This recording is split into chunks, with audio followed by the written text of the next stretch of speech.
The Steve Dangle Podcast with your hosts, Steve Dangle, Adam Wilde, and Jesse Blake. Let's go! I have two serious questions to kick off the show. Two serious questions. Boxers, purple. Okay, first one is, will the Habs ever win again? No. And Sabres 82-0. Habs 0-82. That was going to be my question. Will the Sabres ever lose again? It's impossible. It can't. They can't lose now. They've already got 3. It's so good. Like they're clearly, to me, I think they're going to have a good season. I do. This is interesting. I like this. Like a positive season. Like, not apocalyptic. No, yeah, exactly. They could still win 20 games. But there's just, it's hard to have an apocalyptic season. That's a great word, Adam. It's hard to have that when you start so well. You see them on the ice, they're smiling. They're happy. They're having a great time. The Habs, they look how I assumed they felt. Man, did you see we'll get into the Habs game. Did you see the Jeff Petrie postgame? No. Oh my God. First off, that mustache has got to go. It's terrible. Second. Really? Oh, the mustache looks, I didn't even know who it was. I was like, who is this? Who is this man?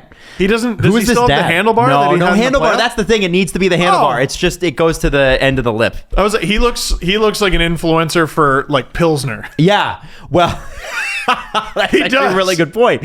But he was saying, and you could see it on his face. He's just like, 4 games, and half of them have just been no effort. Ooh. Like that. I can't imagine how that's playing with the Montreal media today, especially the French side. But it's 2 games no effort, and Brendan Gallagher got out there. I got to give him full respect, and he's like, this is just, these are hard to get out of, but we have to push through, and we've done it before. We'll do it again. Yeah. Jeff Petrie's like, fuck this shit, and it's 4 games in. Man, well, and it's the way they're losing. That's what I'm saying. It's not that they're losing; it's how they're losing. Getting caved in early, right? We're getting on the leash for not starting on time. Holy shit! These guys are down 3-0 after 10 minutes or whatever, allowing goals on the first shot. Not having a good time. I gotta say this. Sorry, Jesse. Before you say that, I think we should take 5 minutes and analyze Jeff Petrie's mustache. What do we It's think so about bad. it, gentlemen? It's terrible. What are our thoughts? He looks like he's not Jeff Petrie now. You can't be scary with a mustache like that. No, he looks like Ted Lasso season 12. He looks like does, the right? kid who bullied you and has to come into the school. His dad has come into the school now to be, you know what I mean? Yes! And he's like, I'm really disappointed. And you're like, you taught him this. And while you're explaining what his son did, all you hear from his side of the... I taught him to be tougher than this. Anyway, He's got the cigarette dyed fingers. yeah. You ever see the yellow fingers? Oh yeah. Yeah. Just darting. But he's also the hockey coach. Right. His eyes look so sunken too. He's just fed up. He's fed up with this shit. And honestly, I get it. I've been there. I get it. so I've seen those days. Yeah, you play in the NHL. I cheer for a team. You know how we're the same. it's Game Over Montreal. Had a really good conversation about this about 5 minutes into the show. And a shout out to Shireen Ahmed and Mitch Burke, who joined Andrew Berkshire yesterday. Mitch Brown, excuse me. Mitch Brown. And man, I have to be, this is a story I had not heard, but I guess Andrew had spoken to, after the Subban-Weber trade, Andrew spoke to somebody in the Preds organization. And that person in the Preds organization said, with the injuries Shea Weber already has, and we have to remember this 5 years ago, Yeah. his career will end soon. That's what the Preds thought at the time. Now, what Andrew said, and I think this is the important part, and then I'm going to let you jump in, is that he said Marc Bergevin got probably 2 or 3 more years out of Weber than he should have, and he had 5 total years to replace him. And what they did instead was buy a bunch of stay-at-home defensemen on manageable contracts and Jeff Petrie. And now it's Which really is a going great contract. A great contract. No, there's nothing wrong with Jeff, but it's just Jeff Petrie who can break things out and make a transition and whatever. And they build Alex Romanoff as this guy who was going to jump in. Remember the fucking hype around Alex Romanoff? Do you remember He's us going to be a talking... second pair first pair defenseman right away. Remember us talking about where the hell that hype came from, though? Because I was like, oh, yeah, he's going to be this offensive dynamo or whatever. I'm like, he has no goals. Like, and we were looking at his KHL numbers. I'm like, he can't score. What are you talking about? Maybe, I mean, different skill sets translate differently. So he could be one of those guys who doesn't do anything in the K, comes over and all of a sudden he's like 12 goal from your blue line guy. Mm-hmm. No. The only caveat with Romanov is that he's 21 years old. Yes. Right. He has plenty of time to get good at the NHL level. I think what they were saying, though, was that he was in the KHL at 18. And so there's certain things That's huge. Yeah. It's huge. As a defenseman, too, that's really difficult. I'm not taking away from that. I know. It's great to be in the NHL at 18 as well. But what can happen is certain parts of your game don't develop properly. Well, and it's not helpful when you're a healthy scratch. To me, I don't look at their defense as the problem. I mean, their defense has to do too much because they can't score. Team can't score. Well, they can't score because they can't transition. Well, and how big of a part of their game was Philip Deneau with regards to that, right? Like, the early season storylines are always easy to make. Mm-hmm. So Anze Kopitar is shooting the lights out. Well, he had like 5 points in 2 games. Well, because he doesn't have to. That's a sulky guy, and he doesn't have to worry about the defensive end of the puck because that's what they got Philip Deneau for, and blah blah blah blah. But now, how hard are Nick Suzuki and Christian Dvorak's job without Philip Deneau? Deneau is the perfect guy to insulate a guy like Suzuki. Now, who scores? Who scores? Like, who puts any of that young talent, Suzuki or Caulfield, who puts them in a position to score? It's a good question. It's a shorter list than most teams have. Yeah. It's not a good spot for the Habs to be in. Yeah, and I mean, I think Caulfield was probably better yesterday, but I mean, that's a lot of pressure to put on a guy who's played, before this season, 10 total regular season games. Mm-hmm. Yeah, not to completely pump another show's tires, but if the Habs are really bad this year, game over Montreal is going to be fantastic. Yeah, it is. I jumped into the chat to be like, listen, you can build a career off of your team being shit. Take it from me. Well, the way they're looking right now, and the fact that Marc Bergevin still hasn't signed an extension, lame dunk general manager at this point. Yeah, that was interesting. Coach that's, I keep saying it, guys, questionable. How do you not call a timeout in the first period after what happened? How do you not stop shit and just go, okay, guys, we're a really young team. Things are going a little bit wacky right now. Let's all take 30 seconds and calm down. They're really young. Have they they're scored also 3 goals coming this off year? a Stanley Cup final. Haven't they scored like 3 goals this year? It's not good. 3 goals total. It's not good. They got shut out. I mean, it was good to see Mike Hoffman take a bomb from the point. I think they're going to slot him in as Shea Weber's sort of, that's their power play, right? But this is what I was talking about with the Sabres, to get back to that. You look at the Habs on paper, you look at the Sabres. I know which one I'd rather have, but Fair? no expectations, 3-0. What's the mood in that room like? Oh. Coming off of 3 games away from the Stanley Cup, 0-4. You see the enormous difference, and there's other emotional burdens the Habs are carrying. Like, they're without their captain for we don't know how long, probably the whole season. They're without their starting goalie and kind of sort of captain. That's who you're referring to as the captain. Yeah. No. Frankly, yeah. But you're right. I kind of wonder if that hit them even harder because, I mean, Shea Weber, they've had months to prepare for that. There's David Savard. That's cool. I don't think it's a problem with Jake Allen. I think the team likes Jake Allen. They're comfortable playing in front of him. His numbers were fine. But the Habs have been through... They've had a really emotional few months. Another 0-4 in Montreal, which is a bad place to be 0-4. And it's ORS. It's overreaction season. It's the first 10 games that'll have a huge effect on how you look at the rest of your 72 games. So I wonder if Bergevin's just like, okay, hands up, I'm out at the end of the year if this doesn't go well. Because if I'm him, I cap it off as like, hey, I took this franchise to the Stanley Cup Finals. I've had my time here. The market is too intense for this. I'm good. Maybe I'll go confirm the rumors and head down to LA. Like people were speculating this week. I know they talked about it on the CJ show. And I don't see how Bergevin comes back. I don't think he gets fired because...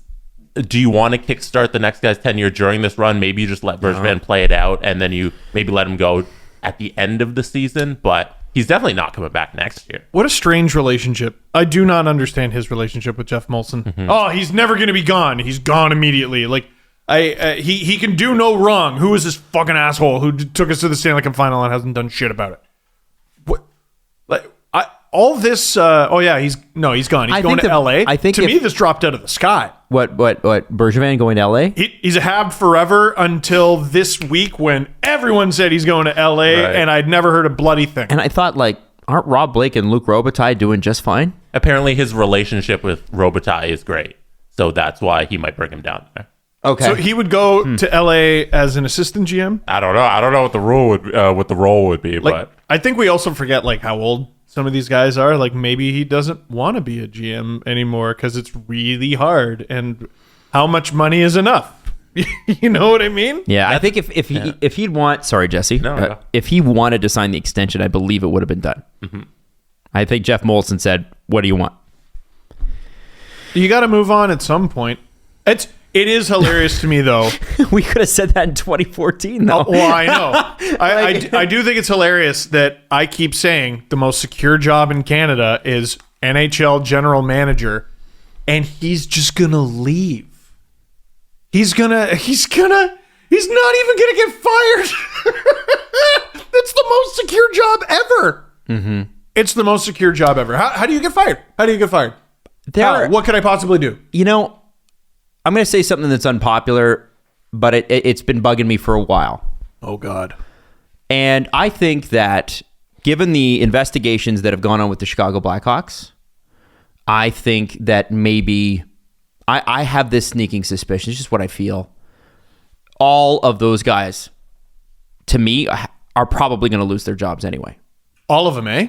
At some point? I mean, and listen, Cheveldayoff, Quenneville, Bergevin, Bowman. that's why. To piggyback on that, that's why I don't think Molson kind of handed out the blank. He didn't say there's a blank check because maybe he knows that after the Mailloux stuff happened, after what's going on in Chicago, that Bergevin's probably just, it's time for you to go. You know, maybe he doesn't seem to get where the world's going. Yeah. And if Logan Mailloux is not a perfect example of that, I don't know what is. And I think, and again, I know this is supposed to be escape or whatever, but I definitely feel like maybe he just wants to, because here's how you'd look at it. And this is a very gross way to look at it. Well, I stepped down. I didn't get fired. All these allegations came out, but I still didn't get fired. And that matters to people, believe it or not. Interesting. So it's just a thought. It's an interesting thought and one that we should keep an eye on, but I think it's a little early. Mm-hmm. It's a little premature. I'm interested in the Blackhawks themselves. Certainly. Who are struggling to start the season, and everyone's talking about, how was this acquisition working or that acquisition? And I'm like, so we all just forgot, huh? Yeah. So they're just literally, this is going to continue. Well, I think Stan, you shouldn't be the GM of the Olympic team. What if I just was? Mm-hmm. Okay, bye. Yeah, He just is. I think what it is with the Blackhawks is like you can pay attention to the team. You can break down what's happening with the team. Of course. See that giveaway? You shouldn't do that. Shucks. Yeah. Yeah. Anyway, I don't want to make it about that too much, but I did want to say I think that might be playing into this, and I think Jesse, maybe you're right. maybe Molson's like, I think the Mailloux situation that happened there in June, I think it played a lot bigger than we think it did within the structure of the front office.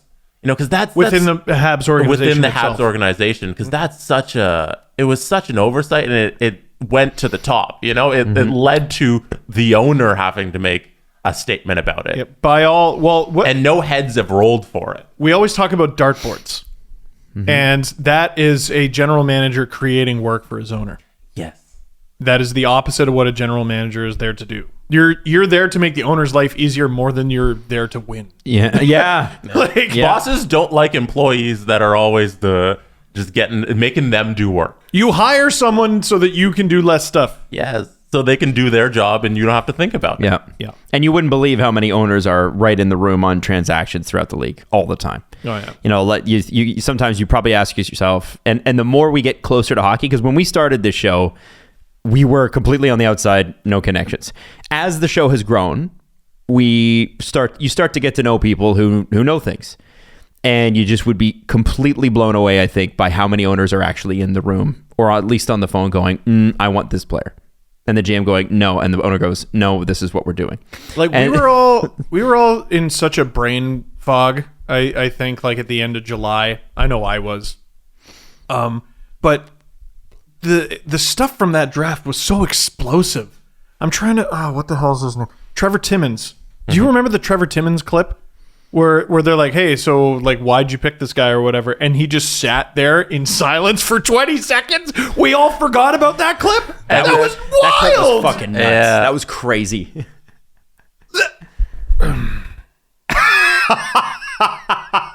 And then he just sat there for 20 seconds. His answer was like, well, what do you mean by that question? Yeah, what do you mean? Well, I don't know. You just had 20 seconds to think about what I might mean by that question. How do I turn this back on him? Is what the 20 seconds were spent doing. And then he did, and then he cut him off and was really rude about it. And, like, I get it. You're not obligated to be polite or whatever. But, yeah, I feel like they had an off season for the ages, and not in a good way. Mm-hmm. And I think every year there's a wacky team. I don't know if wacky is the right word, but there's a team where there's a news item with them every bloody week. Early signs or early indications is it's the Habs. With the Habs this summer, it was the three big pillars of their news were Mailloux. Yep. Then Carey Price almost goes in the expansion draft. Right. Then the offer street. It was 3 months of an offseason. I forgot about that one. It was a condensed offseason. All 3 months, the Habs led the headlines. Yeah, that's a good point. And, like, I'm sure Bergevin's just over it. Yeah, man. Yeah, at some point you mentally tap out. Yep. Like you go... What do they say? That's enough. An executive in any business, the most punch that they can deliver is within the first 5 years, and after that, it kind of wanes. And that's why you see executives moving on every half decade. It's easy for us to go, how could you make that decision? Well, fine. Do you want the job? No. No. No. You can give me, yeah, Steve, we'll give you $10 million a year to run the Toronto Maple Leafs. Absolutely not. I'd take the $10 million. No, I'll go back and work at the zoo before Steve, I do you that. would 100%. No, you wouldn't take that? You wouldn't want to run the Toronto Maple Leafs. That's more than Dubas and Shanahan make combined. People already think I'm an idiot. Imagine if I take that job. I don't care. Steve, you would take a lot less than that to run the Toronto Maple Leafs. What is wrong with out of you? here. Stop lying to us. You're right. Steve, here's $40,000, but you get to be GM of the Leafs. Okay. Yeah. You get a free mattress. You get who are their other sponsors? Carlton Bear comes to your house, makes you breakfast. Yo, that'd be sick. Right? Yeah. Big hug. Leo's personal friend, Carlton the Bear. And every time I feel bad about people insulting me in the media, Carlton the Bear comes over and he gives me a big bear hug. What would your office look like? Would it be? I think you've all seen it. Would it be as beautiful as Dubas's? What depends. What do you think of my blue room? Would you hang a fucking picture or something? I don't know. Put an air freshener down. Maybe get a plant. No, I'd put up all the figurines in my Felix Potvin mask. Listen, Kyle, if you listen, I would love to come in and redesign your office. I would love to. Just look at the great job we did with the studio. Yeah. Look at this team can do. With the fake brick and the very real brick and the soundproof foam with the gaps in it that we leave up to annoy you, just to fuck with you. You can barely notice the gap. Barely noticed it, Jesse. Want to bet?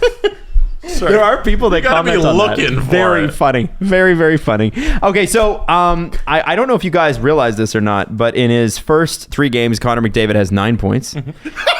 And he is on... I know, it's stupid. So I didn't know that. That's why it's very funny. Right. It's because he's played Calgary twice and he eats them He for eats breakfast. Calgary alive. He's Doesn't he? Yeah. Oh, man. There's McDavid's kryptonite. David Felsberg sent me this. David, thank you so much. Sorry, 8 points in 3 games. My problem. Oh, what a bum. Trade him. He is on pace for 218 points in the season. That would break Wayne Gretzky's 215-point record in 85-86. Yeah, I don't think it's going to sustain. But, God, that's funny. Crazy, huh? That's just really unbelievable. And the thing is, no one's talking about that. Everybody's talking about, and I guess rightly so, Leon Draisaitl getting his 200th last night, which was cool too. Point or goal? Goal. And McDavid has 199. So Leon Draisaitl is top 5 Oilers all time in quickest 200 goals. Wow. And so he's number 5. McDavid will surpass him probably whenever the Oilers play next. Right. Because he's played 74 less games and he's a goal away from 200. That's unbelievable. Isn't that crazy? That's the thing about Draisaitl, and like, dude, elite talent in this league. Of course. but there's a little bit of the, is Ringo Starr the best drummer in the world? He's not even the best drummer in the Beatles. Is Leon Draisaitl the best goal scorer on the Oilers? Or fuck, I fucked it up. I fucked it up. I fucked it up. No, Steve. Is he the best goal scorer in the league? He's not even the best goal scorer on the Oilers. Right. It's Right. Connor McDavid. He's a list of one in the world, though. Like, it's not a slight against Leon Draisaitl. It's just what could he possibly do to ever live up to that standard? I like the Edmonton Oilers this season simply because of the Dave Tippett quote we got. Which was what? Speaking of Draisaitl, when they won the game in OT on a Draisaitl pass, and they asked Tippett afterwards about it, and then his quote was, they asked him, "Hey, what a pass by Draisaitl, eh, coach?" And he said, "He threw a lot of backhands tonight, some to our team, some to the other team. The problem is when that happens in the playoffs, it usually goes against you, and that's the problem I have with it." Wow. So shout out Dave Tippett for thinking of playoffs today. I like that. And not letting these old Oilers just run around and play fire wagon hockey and expect them to be competitive in the playoffs. Except they continue to do that. But that was their downfall versus Winnipeg. Man, and you know what? He's right. I mean, if you look at how they won last night, right? They won 6-5. But that's how they're going to win games. But it was against the Ducks. They let the Ducks score 5. Now, I know Mike Smith went down. The Ducks have been good. 2-1, yeah. They have. That was their first loss of the season. I know. You're right. Okay, fair. Yeah. Fair. They've been good. And people are talking about the Ducks as buyers. That was in 32 Thoughts. Already. Yeah. So weird. God. People, Are we it is there? really ORS. It's overreaction season because a 2-1 ORS. start for the Ducks shouldn't necessarily be, They're also- they're buyers. we I be don't honest, know though? if I ever mentioned this in the Ducks season preview video. They are the blueprint of the type of team that screws you in your early season predictions. They're a team with a goalie and a bunch of young rookies.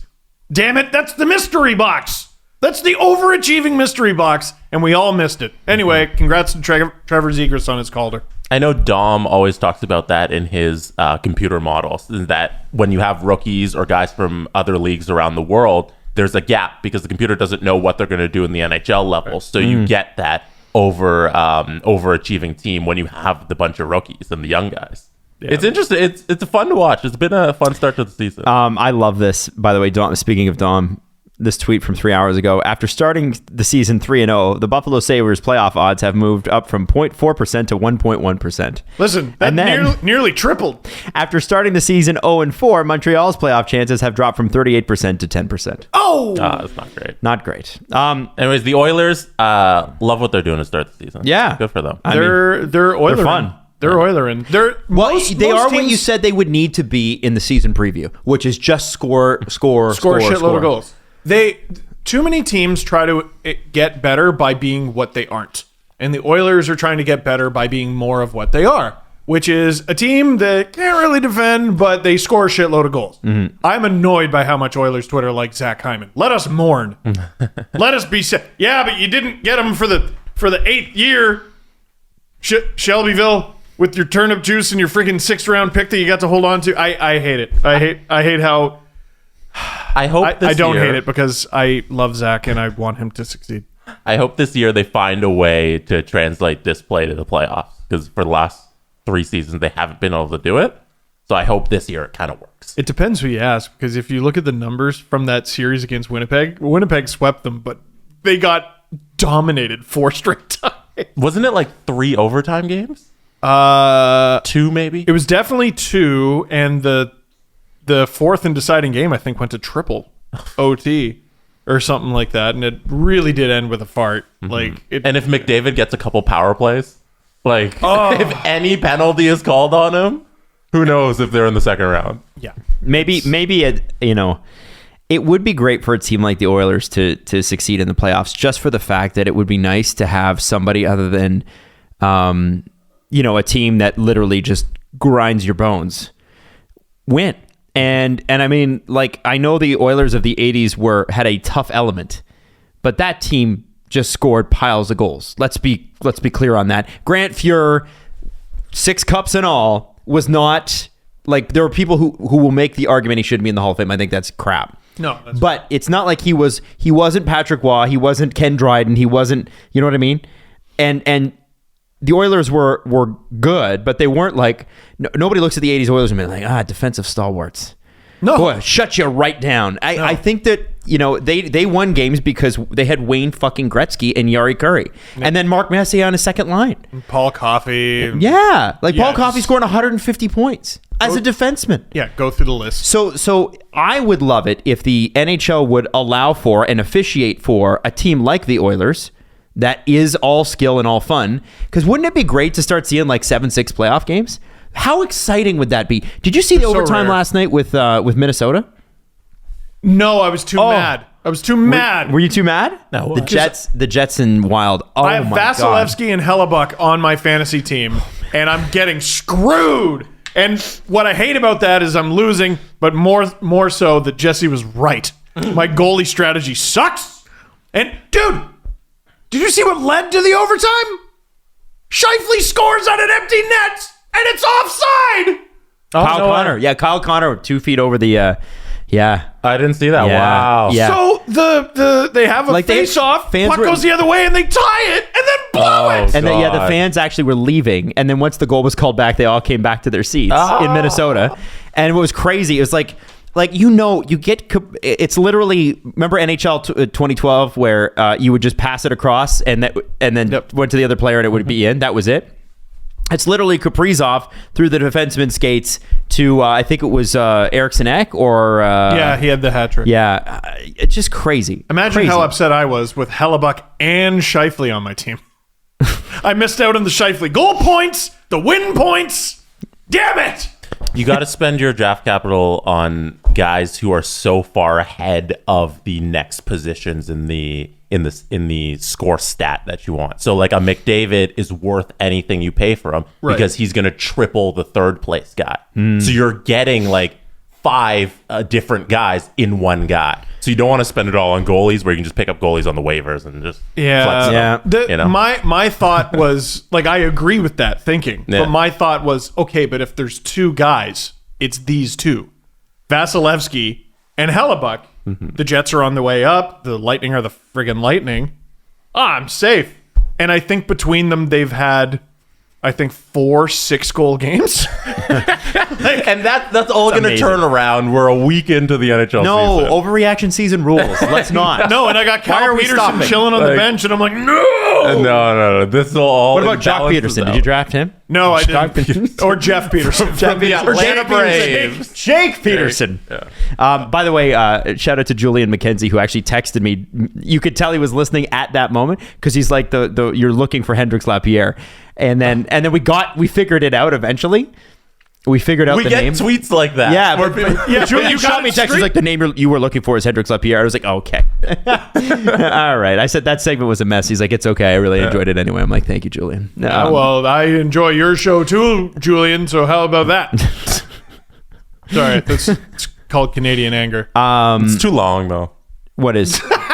Okay, can we talk about that? No. I don't think that's a topic on our show. It's a topic. Is the length of another show. because people are mad at me because Julian and Chris keep talking about, well, we keep telling Adam we're going to do half an hour and then we don't. The reason I wanted them to do a half an hour show, are you ready for this? Is because it's Chris Johnston and Julian McKenzie. Chris, who has 3 jobs. He's got the Star, he's got us, and he's got TSN. Chris has 3 jobs. Julian is on 48 podcasts. And also works sometimes at TSN Radio and sometimes at Sportsnet TV. Figure that one out. I don't know. I think he's the only one in the country who can work at both networks at the same damn time. And ours. And I'm like, you guys are going to burn yourselves out. You're going to be exhausted. Nope.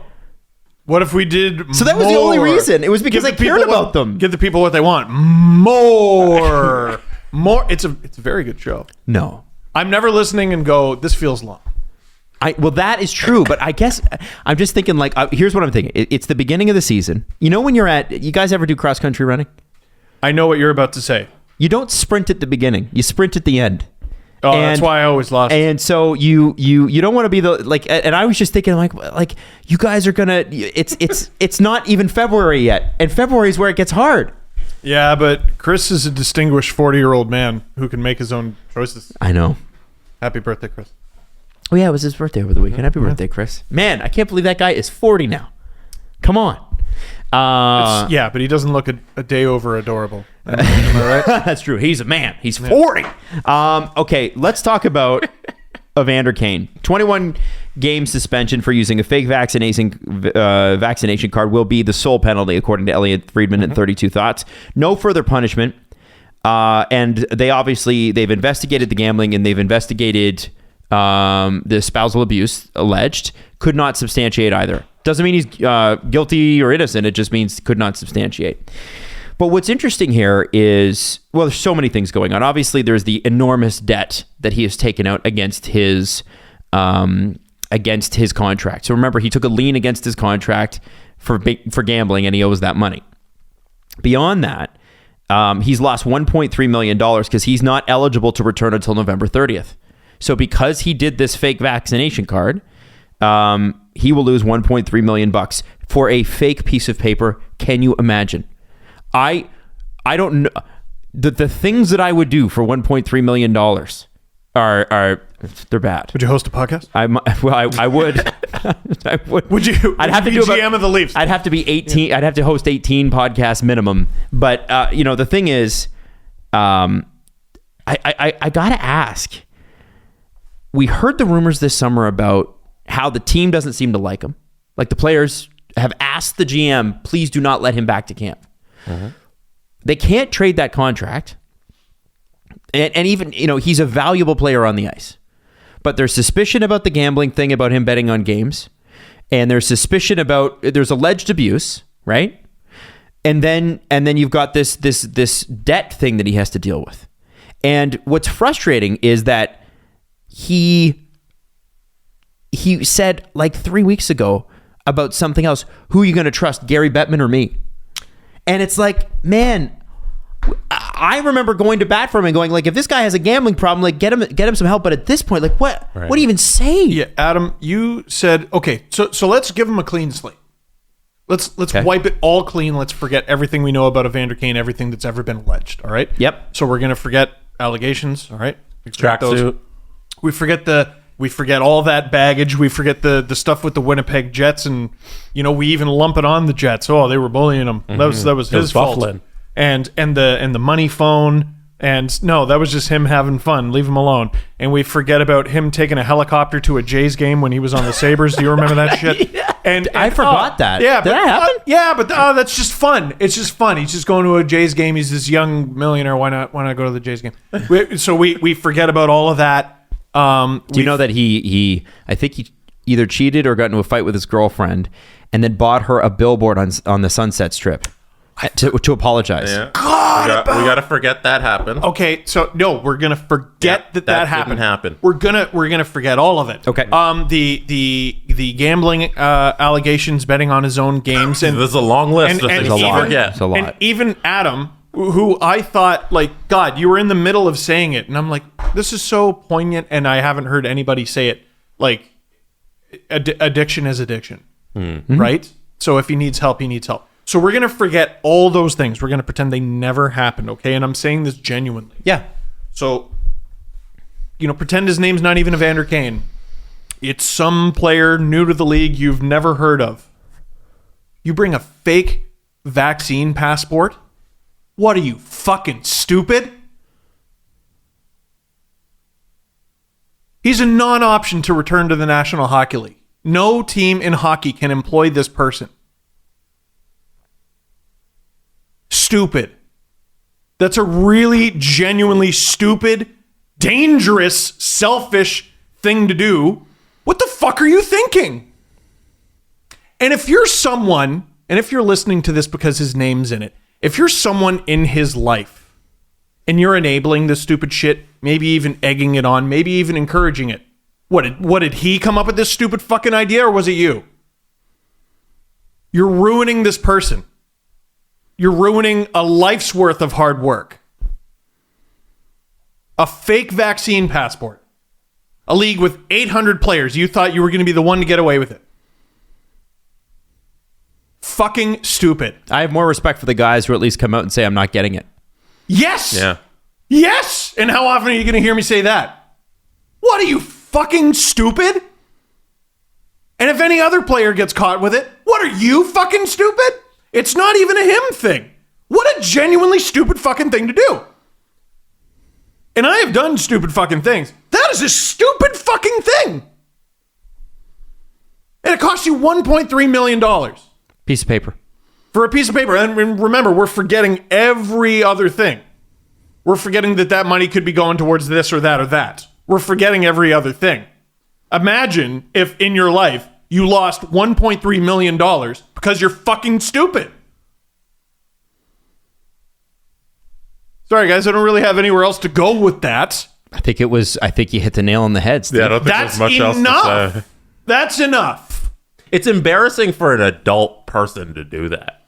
Like, do you not just sit there and be like, oh, this is gross and embarrassing that you would even try this? What are you, 18 and trying to get away, trying to trick your teacher? Well, and Like, who's the person that on. did up the Microsoft Word document and tried to?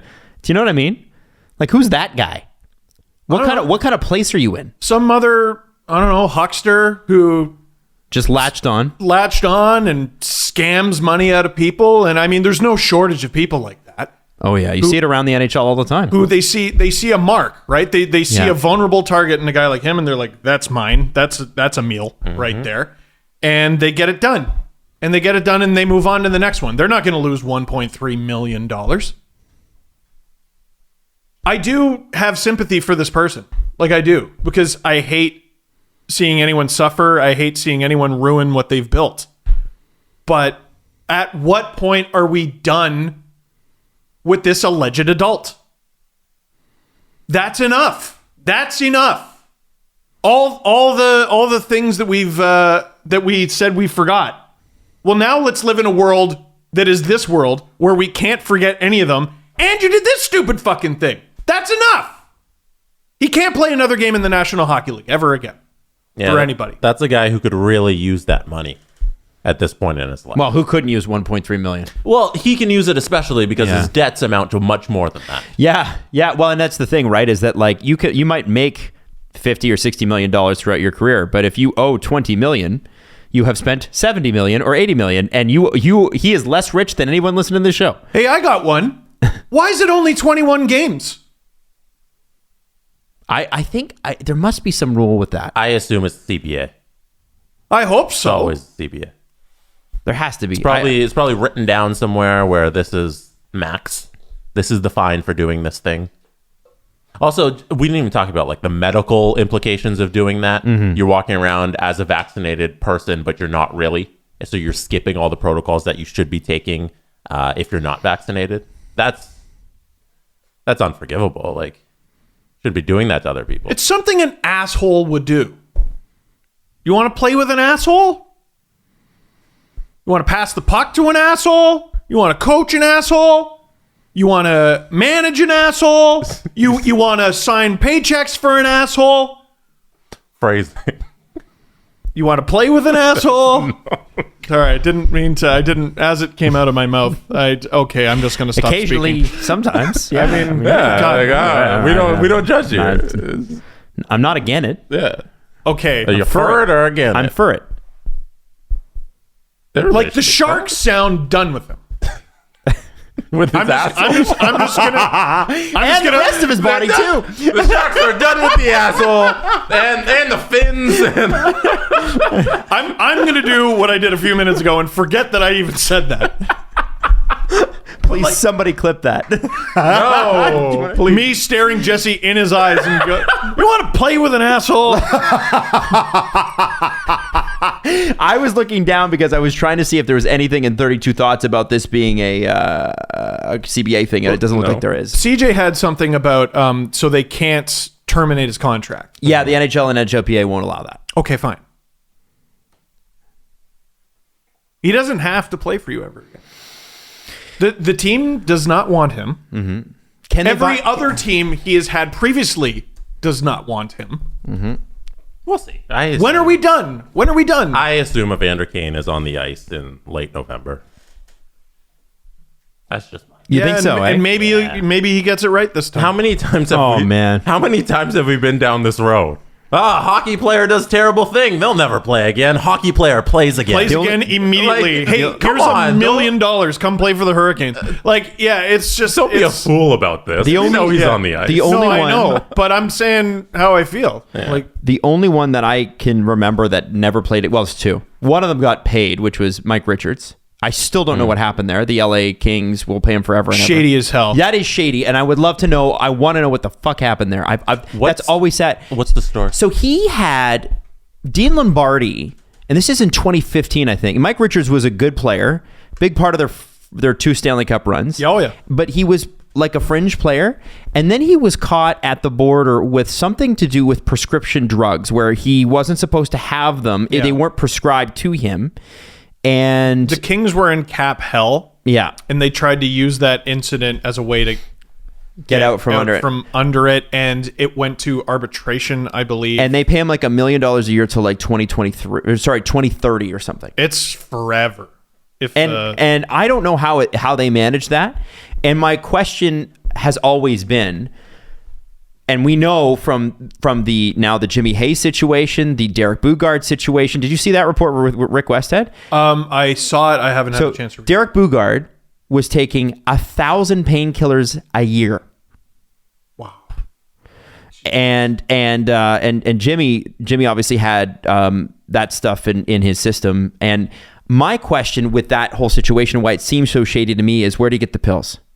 We saw Robin Lehner's tweet.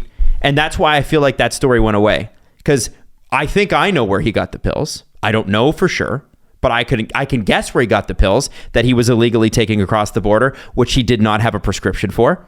Do you want me to read the Wikipedia entry? Please, yeah, tell us. Yeah, it's pretty, it's like 3 sentences. On June 29th, 2015, Kings general manager Dean Lombardi announced that the club had terminated Richards' contract, which had 5 years remaining, for a material breach of his standard player's contract. The termination resulted from an incident at the U.S.-Canada border in which the Royal Canadian Mounted Police arrested Richards for possession of Oxycontin, a controlled substance without a prescription. Richards' 12-year, $69 million, which he had signed in 2008 while captain of the Philadelphia Flyers, had $22 million remaining on it when it was terminated. On August 10th, it was announced that the NHLPA had filed a grievance on behalf of Richards to contest the termination. On October 9th, the Kings announced a settlement with Richards, thus making him a free agent. End of story. I don't think he ever played after that. On there a Flyers contract? The Was it? Capitals. So he signed a 1-year contract with the Capitals, and this came after Richards was cleared by the league to sign an NHL contract, and that's where his career ended. There's something weird there, That's right? sketchy. Is number one bullshit. Is it number one bullshit? That's number one bullshit. So this is the thing. I don't know how we got here. Pills and Evander NHL Kane players. started. Well, Evander Kane. Well, so there's nothing to do with Evander Kane and pills, but at the end of the day here, the situation is I was just looking up his contract to see if he's buyoutable. And it looks like he has no bonuses. So he is, unless he's got an NMC, which it's modified. So I don't know. Oh, there is bonuses. There's no press There box are bonuses. protection. Yeah. What's that? There's no press box protection. What's that mean? Just sit your ass down. You're not playing. Right, but I would imagine that the Sharks would probably want to. Well, I guess if you buy him out, it counts against the cap. But if you don't buy him out and you sit him, you could put him on LTIR. But I don't think you can unless he's injured. Well, I guess you could make the argument, or you do the Lou Lamoriello where you have a conversation and then just Joffrey Lupul was never heard from again. It's a until he was for like a couple days. I'm not ready. They shut it down. That is also number one bullshit. Yeah. I want to know that story too. I have aggressively changed my mind. But only for 48 hours, Yep. and then somebody's gonna tell me to shut the hell up and Yep. go back to where I was, and I'm gonna do it. That's a thing that happened. Oh yeah, and Naz's finger slipped, and that's why he clicked like on the comment. Oh god, His finger slipped. You know how that happens sometimes? Know how that people think we forget. Yeah, man. Anyway, I'm just trying to figure out like what's the path forward here. Right. And I don't envy Doug Wilson. And I don't envy ownership because I don't think that ownership is the type of ownership. They've got good ownership there. But I don't think they're the type of ownership that's like, you know what? Yeah, sure, let's just blow $30 million out the door. Like, he's not the first NHL player to do a stupid thing. He's not the first NHL player to do 40 stupid things. But I'm wondering what the limit is here. Is there a and buyout? How aren't we there? Where's the calculator? Buyout calculator. Let's say Evander. Yeah, what's Evander? Sorry, just to look it up. It ain't happening. I'm curious. Evander Kane. So the buyout cost would be, the cap hit would be $3 million next, to the next, for the next, 1, and all that has a 3.6, 2.6, 4.6. No chance. The post buyout earnings, yeah. So it would cost you significant against the cap. It would cost you the equivalent of a third line center, which is a lot. And then, you know, his earnings would still be, you know, 3, 2, 3, 2, 2, 2. So he'd still make significant money, but I mean, obviously it wouldn't be enough to pay his debts, and it's a mess. It's a mess. Like, we all having good time? Well, we all having a fun I can time? move us on, but I just, you know, we do need to talk about it. It's a major story. And Yeah. Well, we've been doing this podcast for a long time, and Adam, when have you ever started a segment? So here's a fun Evander Kane story. never. I remember That's enough. One of the first segments we did was the money phone thing where he was in Vegas, and I was like, why is everybody on him about this? Like, this seems like a fun thing to do. Yeah, that was, yeah. And this is why, by the way, you complain about real things. So that people don't tune you out when the real things happen. Because, well, yeah, sure, you're complaining about real thing, but it's not a real thing because you complained about not a real thing before. You're just a dick. Complaining about his money phone, shut up. Mm-hmm. No, you don't waste bullets on the money phone. It's fall, which means football season is in full swing, and that means for you, that's a way to get some skin in the game and have a little extra fun, and that's why BetMGM remains the exclusive betting partner of The Athletic. As a fan of The Athletic, you can bet $10 to win $150 plus a free 3-month subscription or extension to your subscription with The Athletic when you use BetMGM and the promo code. Just sign up at BetMGM.com and use this promo code, The Athletic Pod, at checkout to take advantage of this special offer from the king of sportsbooks. That's a $10 bet to win $150 plus 3 months free from The Athletic at BetMGM.com using the promo code TheAthleticPod at checkout. It's a new customer offer. Visit BetMGM.com for terms and conditions. 21 years of age or older to wager. Arizona, Colorado, Washington, D.C., Indiana, Iowa, Michigan, New Jersey, Nevada, Pennsylvania, Tennessee, Virginia, and West Virginia only. Excludes Michigan disassociated persons. Please gamble responsibly. Gambling problem? Call 1-800-NEXT-STEP in Arizona, 1-800-522-4700 in Colorado, Washington, D.C., Nevada, Wyoming, and Virginia, 1-800-270-7117 for confidential help in Michigan, 1-800-GAMBLER in Maryland, New Jersey, Pennsylvania, and West Virginia, 1-800-BETS-OFF in Iowa. Call or text the Tennessee Red Line 800-889-9789 in Tennessee or call 1-800-9-WITH-IT in Indiana. This podcast is sponsored by BetterHelp Online Therapy. Check out BetterHelp.com/STP. Now, life is full of stressors. It doesn't matter where you are in your life. Young, old, rich, not as rich. Do you have a house? Do you have furniture? You can still be stressed. And I think it's a really good time right now, before we get into the holidays and stuff. Yeah, we got to start talking about the holidays. I think maybe you should talk to somebody who's completely unbiased about your life. Somebody who isn't going to judge you or take sides on anything.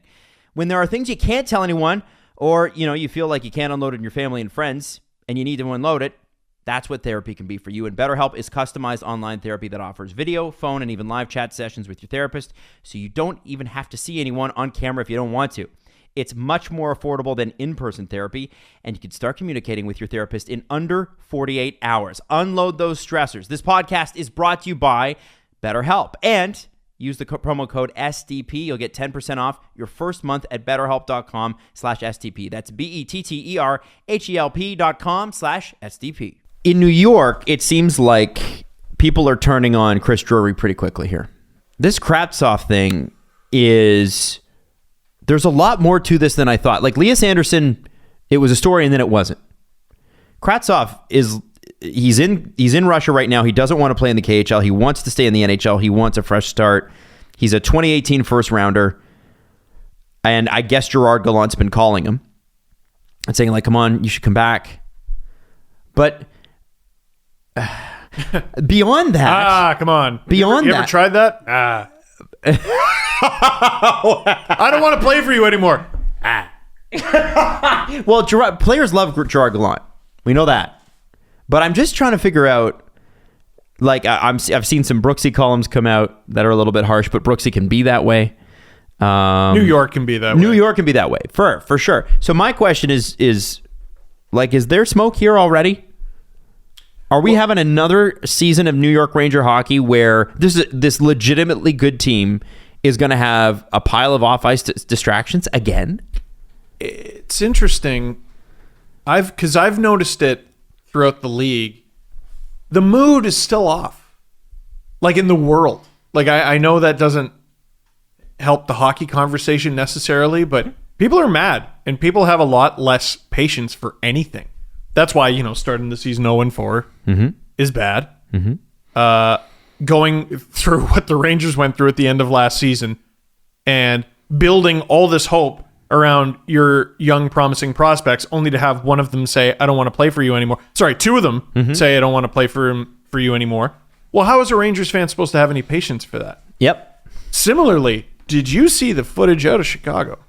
What was the footage? Tell us. Oh, baby. So they're announcing everybody. I don't know if it was the home opener for the United Center or whatever, but they're announcing, and here's this player, and here's this assistant coach, and that assistant coach, and head coach Jeremy Colleton.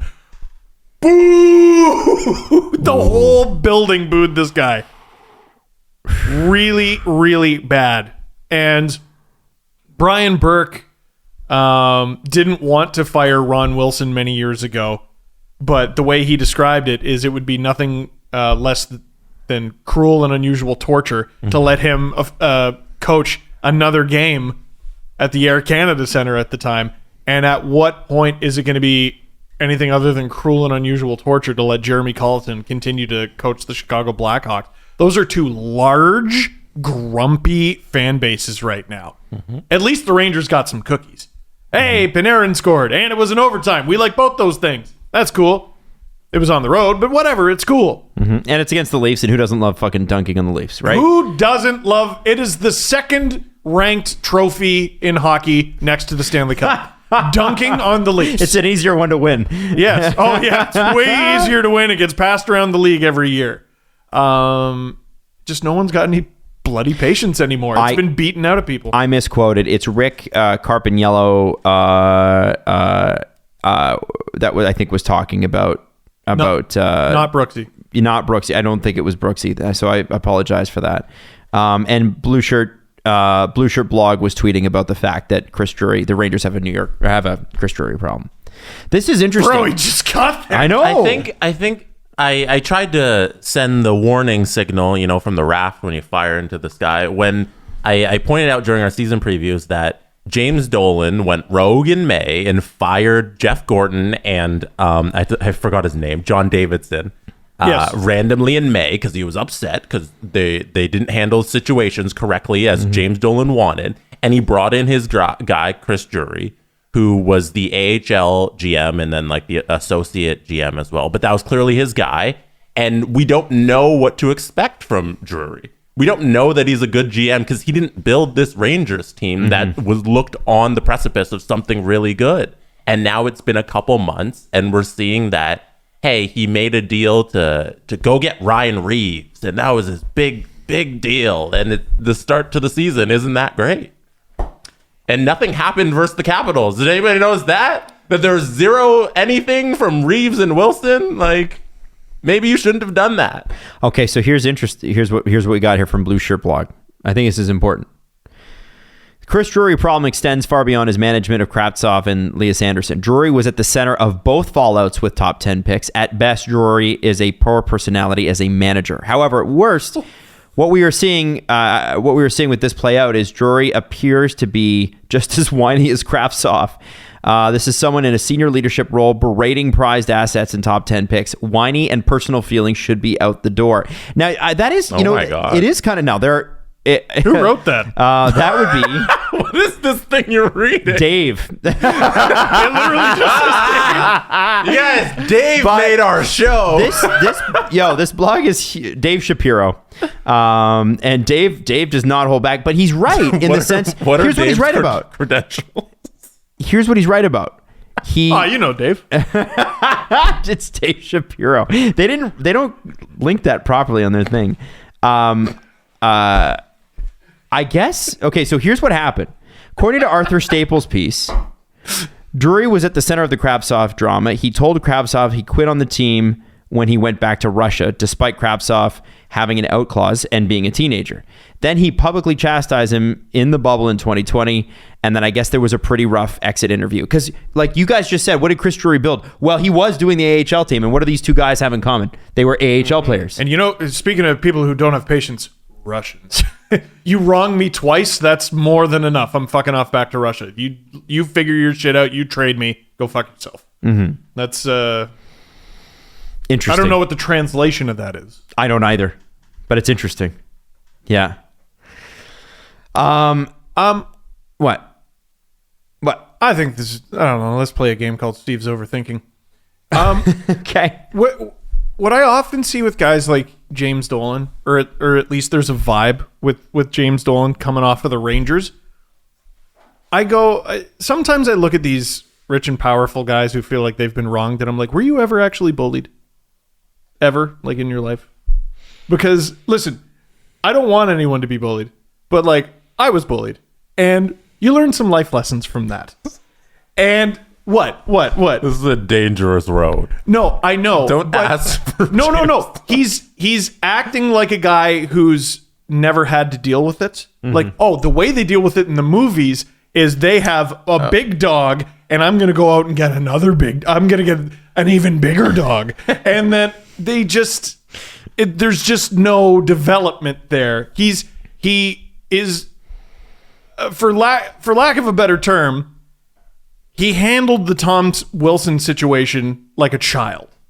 Yes. He handled it with someone who has a child's understanding of conflict resolution. He handled it like the that? Danbury Trashers. Why do you say that? Tell me about it. So your solution for getting back at Tom Wilson was to destroy the Rangers. The Rangers' revenge on Tom Wilson, not even the Capitals, on Tom Wilson is implosion? Why did you don't stop being the Rangers because you got beat up once. The Rangers are going to leapfrog the Caps no problem in a few years, or at least they were on pace to do it. Mm-hmm. The sun will eventually set on the Capitals, and it will rise for the Rangers, and it will rise mightily. It should. They're going to look like how the Capitals used to. Yep. And the Capitals got their teeth kicked in a little bit. Sure. Right? How many losses to Pittsburgh and all the losses to Pittsburgh, stuff. and as a result, they stopped being the Capitals. They didn't. Right? No, they went out and they put Sean Thornton on Alex Ovechkin's wing, and that's how they eventually overcame them. No, they were just better. But no, our way to being a better hockey team is we're just going to throw fists at the problem. That's not how this works, James. That's not how this works.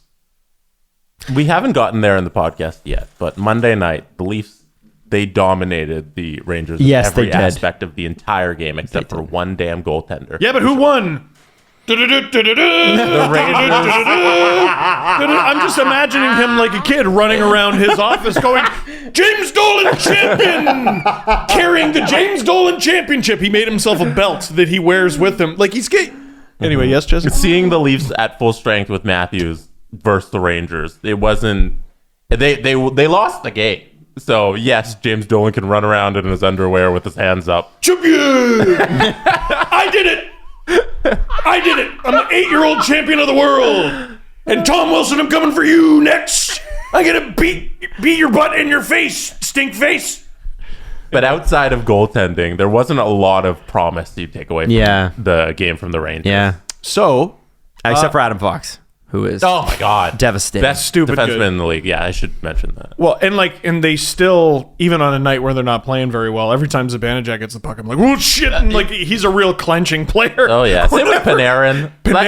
I shouldn't Fox. dismiss it that much. There are very good pieces that the previous regime built, and Shesterkin, obviously. Yes. I did want to talk about that though because I had a disagreement with much of Leafs Nation apparently.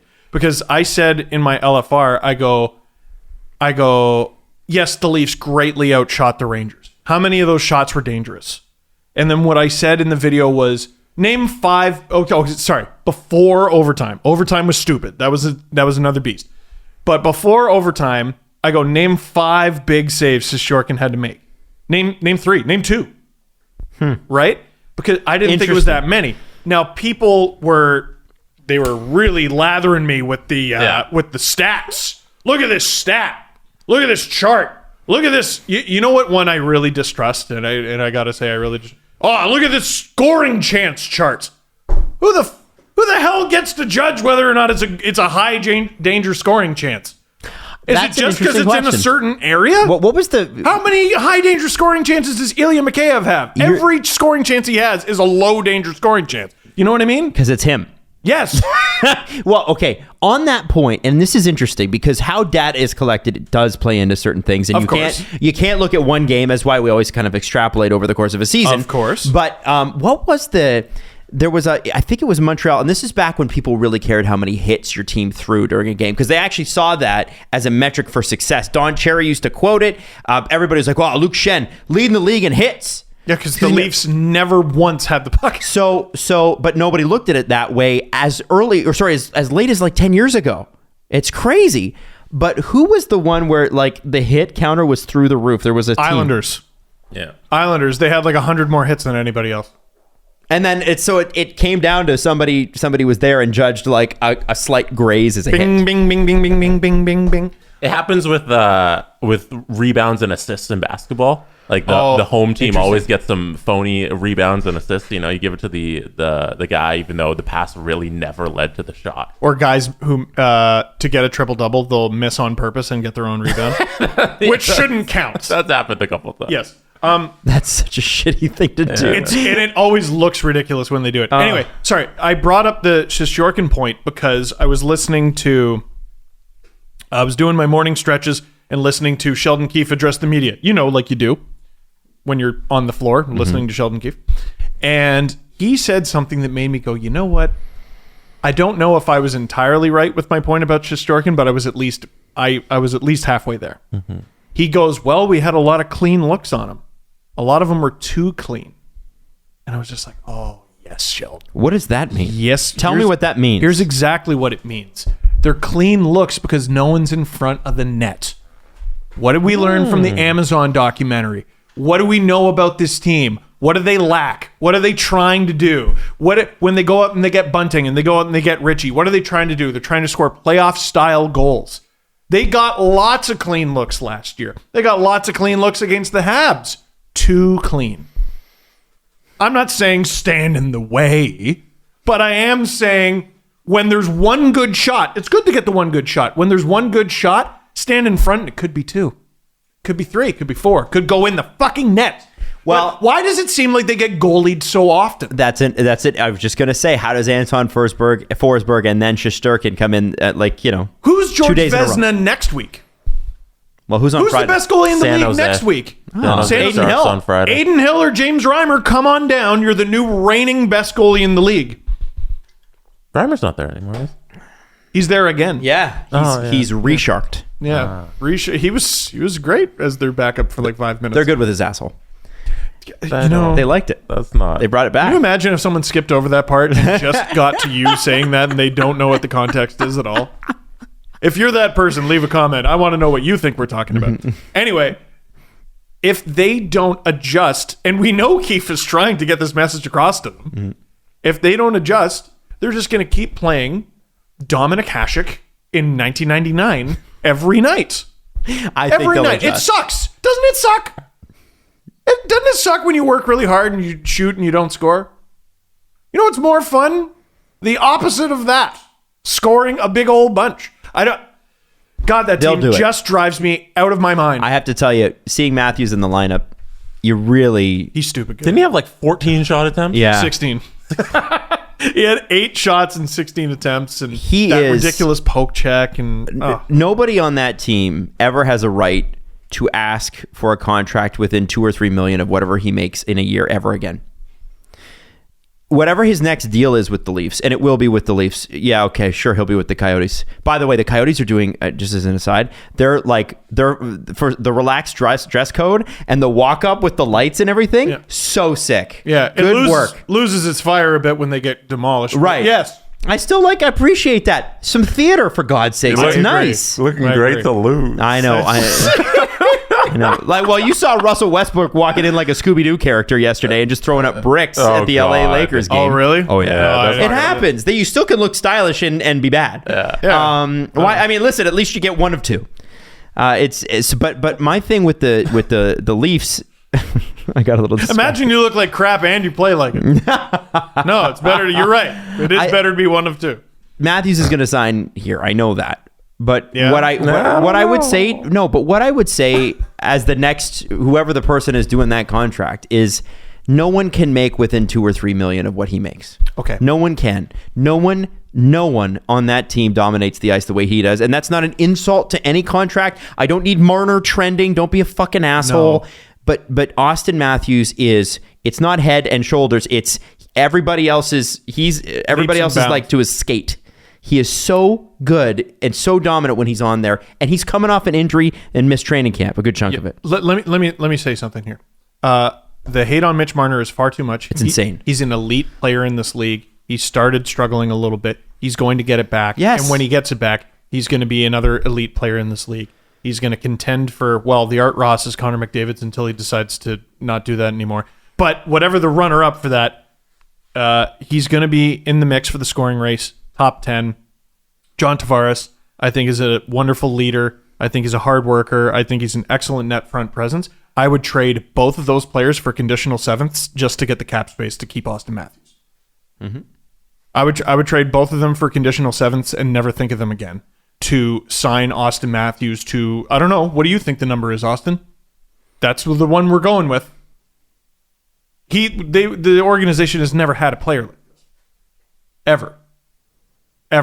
He's the best Leaf there's ever been. I'll drive Willie to the airport and shave his head when I drop him off. That's too far. Before I let Auston Matthews go to Arizona. I will. No, I'd rather Matthews go to Arizona. No.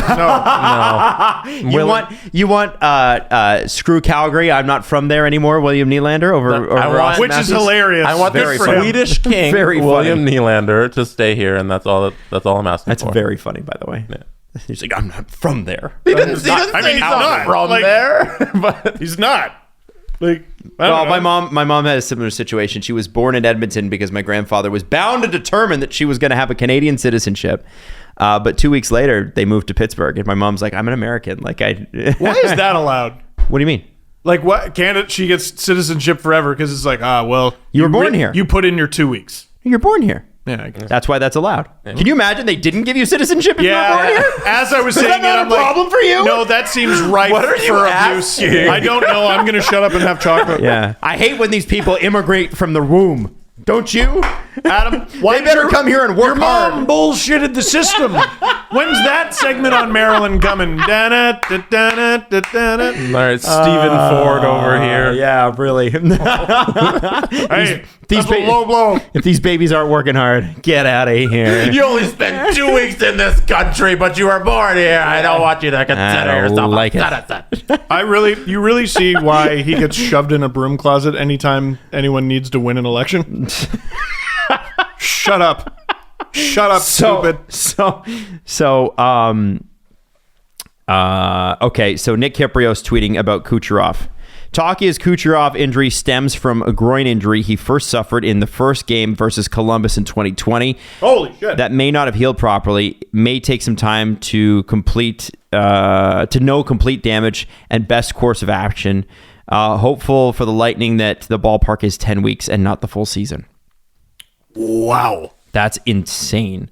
This is the toll of the Stanley Cup, by the way. Everyone's, they're just LTIR in it. It's a built-in part of their strategy now. No. Competing for the Stanley Cup ruins your body. That's why doing it twice is hard. So ridiculous. Yeah. So unattainable.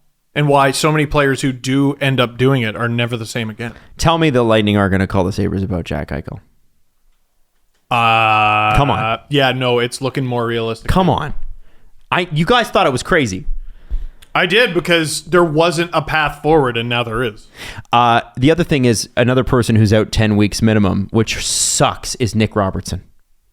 What did he do, man? He broke his tibula, because your fibula is the biggest bone. The tibula is the second biggest. I know. I meant, like, what did he, like you step on a voodoo doll? I don't know.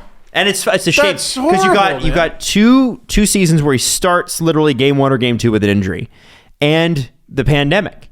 So his development hasn't been what it should be, right? He hasn't had time on the ice. He hasn't had access to the same sort of things that you would have in normal time. It's a bummer. Games.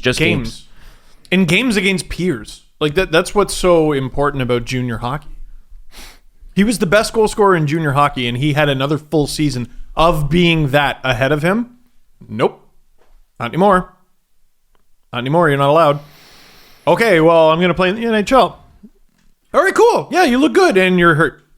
Mm-hmm. And all right, this year's a fresh start, and I'm going to go down to the minors, and that's where I'm going to start, and I'm going to dominate that league, and you're hurt. This poor kid, what'd he do? I know.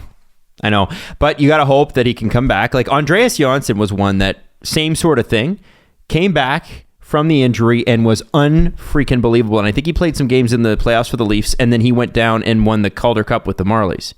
And I'm not saying that they're comparable in terms of, wasn't that the year? No, but you're getting the timeline confused. Okay, am I? Okay. Yeah, so he was a really, his story's fascinating. He had the talent of a much lower pick in the draft, but I think his cardio held him back, and he had like undiagnosed asthma or some sort of undiagnosed asthma. Gets that dealt with. Rex. Comes to the AHL. He's looking unreal. He was on like an American Hockey League line with like Nylander and Connor Brown. Like it's not fair. Or like Zach Hyman or something. Yeah. Like it wasn't fair at all. One of his first games, whoom, dirty hit. Dotchin. No. Dotchin was everybody else. This one was he seriously targeted the Leafs. It was brutal. I think it was a guy named Dan Kelly. He got suspended 10 games for the hit, and Janssen was concussed so bad he couldn't get on the plane. Oh. Right? And his development was shattered for a little bit, and then he built it up until he got that late season call up against the Bruins. Then he was sent down for the Calder Cup, and then the next year he had the brutal injury that kept him out of the lineup for most of the season. Man. Yeah. Crazy. And he's just starting to look like Andreas Janssen again. Like now? Yeah, now, with the Devils. There's another team having a decent little start. No kidding. Why do I retain that and not long division? I don't know. Who cares about long division? We got calculators anyway. Yeah. By the way, before we get to the press conference here, because I know we gotta wrap soon. Marc-Andre Fleury and the Chicago Blackhawks. We talked a little bit about the Jeremy Colleton thing, so I hesitate to go back, but they are 0-3-1. Mm-hmm. And I say Marc-Andre Fleury in the Black. He's the new guy. So there's a lot of new guys there. Yeah, there is. Is that the reason? I know it's overreaction season. I'm not trying not to overreact here, but like it doesn't. It's the way they're losing, right? It's not that they're losing. It's the way they're losing. Yeah, there was a play. It was Seth Jones gave it to someone at the point. I don't know who that someone was, but they gave it away, and I was torn between you can't do that, and that's why the goal went in, and what is Fleury doing there? It's I don't remember who it was, but they're like, oh, just you wait. Fleury playing behind Vegas's defense is very different than Chicago's. There's a lot of, we were talking about numbers and scoring chances and how I don't trust some, and there's a lot of that out there. A lot of hockey guys thought the Blackhawks were going to be awesome defensively, and maybe they will be. Mm-hmm. Maybe it'll click. But a lot of very smart people were like, look out, this team might be dog shit. And I tell you what, early returns are dog shit. They might be fixed by a coaching change. I don't know. But Seth Jones is a fascinating case study in the NHL. So many people think he's so good, and so many people think he's so bad. No one's like, Seth Jones, okay. And his extension does not kick in until next year. Holy shit. Yeah, that's exactly like the storyline I'm looking at with this team is what is Seth Jones going to do? Because he's feeling the pressure right now. I saw him in one of the post games and didn't look too happy about the start, which nobody should be. No. But like you said, it's literally the two opposite sides are fighting. Everyone one half is like, okay, this guy, he eats up so many minutes. He's a number one defenseman. There's a reason they're paying him all this money. And then there's another community, mainly the analytics community, who are like, Seth Jones is dog shit. And there's no in between. And I want to see where it lands because it's going to be somewhere in between. I want to see what the truth is and how this turns out for the Blackhawks, because it could be scary or it could be a nice surprise. And like, I don't think there should be a thirst to be right about that, because when he's bad, people go, see, I told you. And when he's good, see, I told you. Like, no, there is obviously something to learn here with this player. Because how are both sides so aggressively wrong at times about this one guy? What's the truth in his contributions to the hockey team? I would love to know. Like, I would love to just sit down with someone like the biggest Seth Jones fan in the world and be like, what do you see? What is this? And then I'd like to sit down with a nerd and be like, okay, so I'm seeing him do this. I'm seeing him do that. Why isn't that clicking? There are some players, and it seems to happen to defensemen a lot, who can do a lot. They're talented. They're very talented. And the numbers just are their enemy. Jack Johnson. You can do a lot without filling up your fancy stats. Yeah. Yeah. Oh, yeah. Jay Bouwmeester. I don't remember exactly what his possession numbers are, but I remember him being a guy for a number of years where everyone's like, why does he play so much? Why is that your reputation? Sometimes it was like, how many teams did Jack Johnson have to play for? But we finally were like, okay, so he's not great. And then he plays for Colorado and scores the nicest goal. Jack Johnson's still going. He's still. That's not a thing that's happened. Like, Jack Johnson's run hasn't run out. It's still going. But like, Bouwmeester was a guy, like, his reputation, and Seth Jones sort of has it, where like, oh, I'm an offensive specialist. I'm a playmaker. I'm a defensive stalwart. Well, what do you do, Jay? I play 45 minutes a night. Okay, but like, what's your specialty? That. I eat the minutes. Nothing really happens on either side. My special ability is our teams only. The teams I play for only ever have two pairs because there's no need for a third. And then, how many wins does that contribute to your team? I assume it's a positive metric. I think it probably would be, because if you have a player that's just essentially neutral. Well, and Seth Jones does that. He is the number one guy who will eat the most amount of minutes for your defense score. And the Blackhawks had like Brent Seabrook and Duncan Keith for so long, who were obviously great in their primes. And I have a hard time believing the people who evaluate talent there are all of a sudden so aggressively wrong about this guy. But why does every number stand out as awful? Yeah. There's something weird there. I want to see the full season. Full season of Seth Jones. Yeah, four games. And a non-COVID. He had COVID. We got to remember, the guy had COVID. So, like, I don't know. Yeah. Well, people dunked on him before COVID. Yeah. They did. I'm just but that's trying to be fair. You see, do you see Adam's warm heart? I'm trying to be a nice guy. With him just going, well, have you considered? You're yelling at Jay Fresh on Twitter. He had COVID, Fresh. Fuck! Stop throwing your charts at the guy. You know what I always think about him? Sympathetic. With Jay Fresh? Yeah. Man, Jay Fresh is blunt as it comes. I appreciate it. Yeah. That's the great thing about the analytics community is they never dance on your grave every time you allow a goal. Oh no. Well, but the thing is, man, they do, bro. Who are they? But who have they objectively been wrong about? And I'm not counting. That's the thing. Yeah, but like usually, but they are. They're counting. Well, they're counting when they're right. It's stadium. But I would say, like, see these hands. I think the problem is that they get discounted so much that it's like, don't you guys fucking see this? We told you this was going to happen. I get that sort of frustration. I don't like the piling on. Okay, well, and there's a lot of piling on Twitter, and I don't like it. Well, I will say this: so I don't scroll too told often. you in the playoffs last year, Dom Ducharme is not a great coach, and look at Look at who's 0-4 to start the year. I told you. See? Yeah, idiot. It's not personal. I just don't think he's a great coach for this team. Anyway, shout out to those guys. They do fucking brilliant work. Off the rails show. Let's do the press conference. The Presser. SDP. The Steve Dangle Press Conference.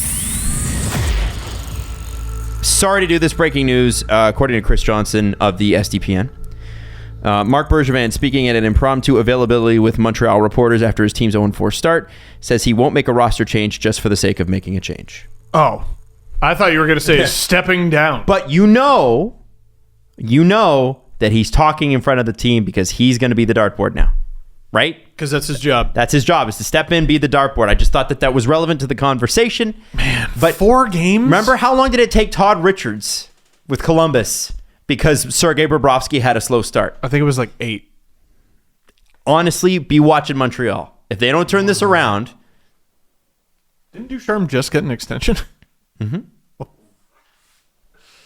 Wow.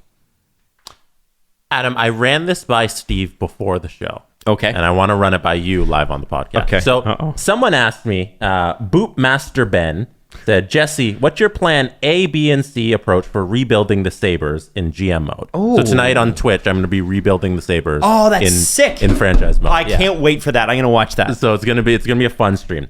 And I was doing some tests yesterday. I was talking to Steve. I was doing some tests yesterday about how I'm going to start it off. So the scenario that we're going to do on the Twitch stream is I was named GM of the Sabres in July-ish, and I allowed Jack Eichel to get his surgery, but he still wants a trade.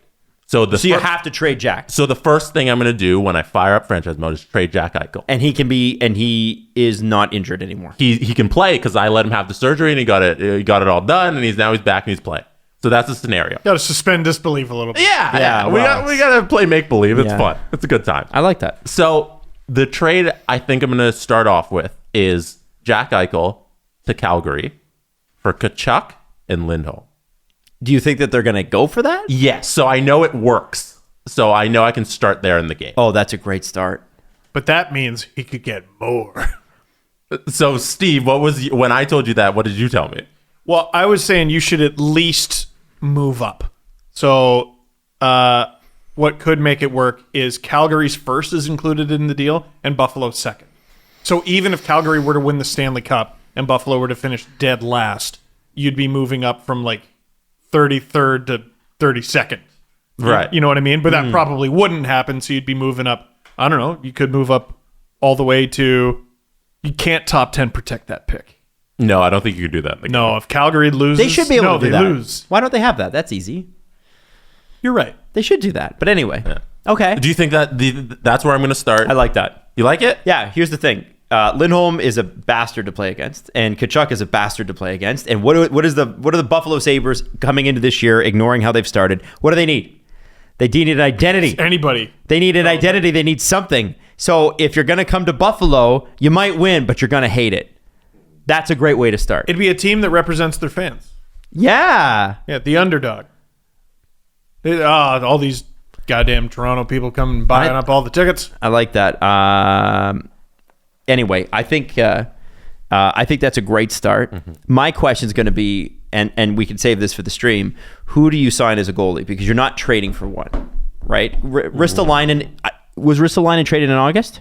Because if you still have Ristolainen... Like no, it'll be rosters as of October 6th. Okay, so you don't have Risto. So I am curious to see what you do with the goaltending situation, because I think that's going to make or break. And I don't think you make the playoffs until at least season 2. But I'm going to say, because I don't think you can move enough. There's not enough that the Sabres have to make this team good. And that it's going to be on super hard setting, right? It's going to be on medium. So it'll be... yeah. You just got to hope that Luukkonen, his potential pans out. I've also set it only to 5 years. So at the end You of have to 5 do it in 5 years. I got to win the Stanley Cup. You better be a waivers maverick on this one. I'll be first for waivers Like going Adam in Brooks. the first Adam year. Brooks, man. That'll be good, yeah. Or Amadio, which is what God. maybe should have happened. I don't know. And like guys like Ho-Sang, they should still be be free agents. You could Yeah, sign just him. So PTO. I can sign them so I can build the roster that like way that. as well for the first year. Like So I'm that. gonna do that. Okay. That's the start. I'm looking forward to it tonight. This was from Flaro01 for both of you. Flaro. Do y'all want another dog? Are you guys in the another dog market? No. Just curious. I have From Discord. I have 2 dogs, and I love my dogs, but this will be it for me for dogs for the remainder of my life. I will give to dog charities. I'm all done. Oh wow! Really? Not even when like Everly's a little older. Nah, I think you know what it is. Aww. It's not that I don't love dogs, because this is now I have had 3 dogs in my life. I love dogs, but I think sometimes you get to a point where you go, I love you too. I don't think I have tried other things. I would like to do other things, and dogs do. Any dog owner will tell you this, especially if you've got 2. Who's going to take the 2 dogs other than like a boarder? Jesse. And Jesse will take the dogs. So I think for me, I would like to see what life is like on the other side of dog eventually, but I'm not rushing that. I love my animals. It's just, sometimes you're like, I think I've done this. I have had this experience. It's been great. I would like another dog. I don't know about how soon. I don't know. I would like Leo to get the experience of raising a puppy, but I want him to remember it. Mm-hmm. Mm-hmm. And like, okay, if we wait till he's 4, is he really going to remember it? Like, is he going to be taking lessons from that? Like 6-year-old. Maybe. I don't know the answer to that. But then, losing Charlie makes me go, all right, well, you never know how long Iggy's got, right? And like, I have a timeline for, well, if he were to make it to this age for Leo, then that would be great, and maybe he could even be around for the puppy. And Jesse, I try not to think about it. Oh, sorry. Jesse, I try not to think about it. I'm focused on Iggy right now. Thank you very much. Okay. What about you? I'd like another dog. I just don't have. I live in a condo, Yeah. so I can't do the second dog thing. But I think if I ever get a backyard one day, I'd like 2 dogs. Okay. Waffles would fit in your sweater, though. Waffles have been in the palm of my hand. Yeah. This one's from Felix. It had the most reactions on any question in the press conference channel. Yeah, you look at that. So the question was, how much do we need to donate to Easter Seals for a musical LFR? They want you to sing an LFR, like High School Musical style. Would you do it for a certain price point? $1 million. I don't know if you really want that. Sometimes it's like, beware of what you ask for, because you might get it. I don't want to do that. You don't want to might get that. Why not? You don't want that. You know what? No, like I'd rather have now. If you want Steve to rap an LFR, look how many Steve people should rap an LFR. Look how many people want to do want that. this. Here's how strongly I don't want to do that. I'm like, Jesse. I've raised Look. enough money. Look how many people want this compared to the other questions. Look, that's ridiculous. Everybody wants you to sing an LFR. It's just not enough. Do a musical LFR. Absolutely not. No. If people donate $10,000, $10,000? Yeah. That's nothing. It's not enough. $10,000 is a lot of money. I will find $10,000 and pay it so that I don't have to sing. Like no, I don't want to do that. $10,000. I'll find it. I will start another podcast and you won't be invited. Will it also go over time? Oh, for sure. No, okay. Just checking. Yeah, no. My chest got tighter when you suggested that. No. All of my fight or flight reflexes are set on flight right now. No. Simply no. Donate to Easter Seals, please. Do you want one more question? Yes. This one's from Zach. He does vlogs like in your style, but for Columbus. Oh, cool. Hey. And Zach wants to know, is it more difficult to vlog for a smaller market team? I wish I could tell you, Zach. Yeah, probably. I mean, the most unfair advantage I've had in this whole YouTube blogging game is I talk for the biggest team, right? I mean, if I started in 2007, who could I have made videos about after every single game and theoretically done well? Vancouver, Pittsburgh. Yeah, see, that's a small market team, but their story is so fascinating. Yeah, and they won so much that you'd have a long playoff. So that's a unicorn. I'd say Pittsburgh is a unicorn. Oh, imagine having a long playoff, Jesse. I'd like they though. I'd say maybe the Canucks. the Habs or the Rangers. And even the Habs is a very tough one in this country. Because of the split. Yeah, because of the language split. So really, it's the Kings, the Leafs. If you're starting 07, you could do the Kings. No. You could be an LA hockey vlogger. Boston. No. Boston, that's a good one. Boston is a 700,000 person market, but has a huge metro area and has some of the most insane sports fans I've ever seen in my life. Mm-hmm. Yeah. Whatever they don't have in population, they make up for in intensity. Boston and sports outlets is like Starbucks to the rest of the world. Yeah. Like there's so much sports in Boston. So much. And they get to cover everything because they win everything ever, always. So my unfair advantage historically has been, the Leafs, and I can make a video about Dennis Mulligan that gets like 50,000 views. Yeah. And I can make a video about, hey, the Leafs signed Alex Barabanov, and that video has over 100,000 views. We can talk about how we lost our fourth line center on waivers, and it's a story. Son of a gun. Connor Carrick got traded to Dallas. I made a whole video about that. And it got like 70,000 views. Like any Galchenyuk, that trade was over 100,000 views. It's it's money in the bank. Now, I have a base that I've built up over time. But I guess what I would say about small market team is talk to Blue Jackets fans, right? Like I spent a long time worrying about the wrong things, and when I worked for, I think it was Leafs TV for a little bit and CBC at the very beginning, I tried to be like, well, I'm more of a hockey fan than a Leafs fan, like because I thought my career was going to go in another direction and I would eventually have to shed that. I tried to cater to other fan bases while alienating the one I should be worrying about the most, which is Leafs fans. It's called Leafs Fan Reaction, stupid. It's in the name. And I lost sight of that. So you have to talk to Blue Jackets fans in the way that only a Blue Jackets fan could. Right? You know the answer to how to achieve success here. I do not. And that's good news for you, Zach, because I'm not you.